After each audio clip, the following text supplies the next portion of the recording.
After Jesus returned to heaven, his disciples remained with the awesome task of taking the gospel to the whole world.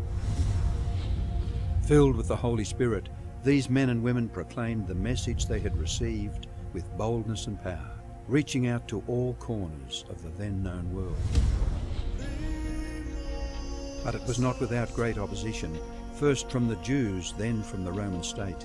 Many Christians were faithful to the point of death, suffering torture and humiliation from cheering onlookers at the Circus Maximus and Colosseum in Rome and throughout the empire. However, the blood of the martyrs only paved the way for the further spread of the gospel.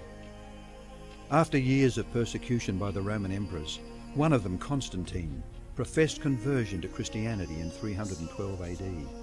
Now Christianity became popular, but it resulted in many pagan practices and symbols entering the church, particularly in Rome.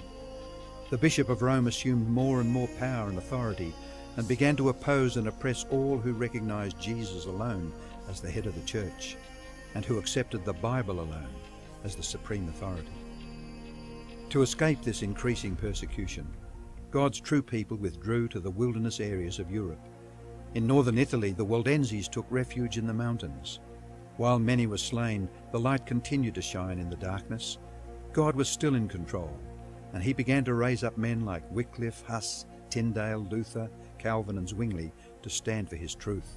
They stood for the Bible alone, faith alone and Christ alone. In 1798, in fulfillment of Bible prophecy in the book of Daniel, the religious and political supremacy of the Roman Church was temporarily reduced when General Berthier removed Pope Pius VI from his throne. Consequently, in the decades that followed, there arose a great awakening of interest in the prophecies of Daniel, and many were convinced Jesus was soon to return.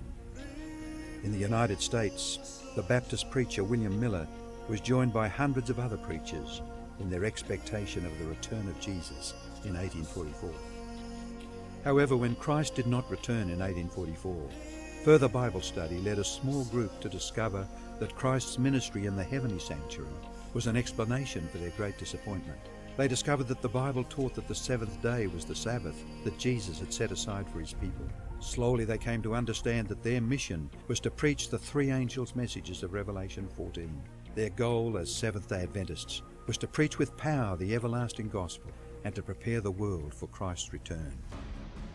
More than 160 years have now passed, years that have brought 2 world wars, numerous military campaigns, financial depressions, the rise of atheism and secularism, as well as a booming world population, with natural disasters increasing in frequency and intensity. Today, the Church's mission and message is more relevant and urgent than ever in its history.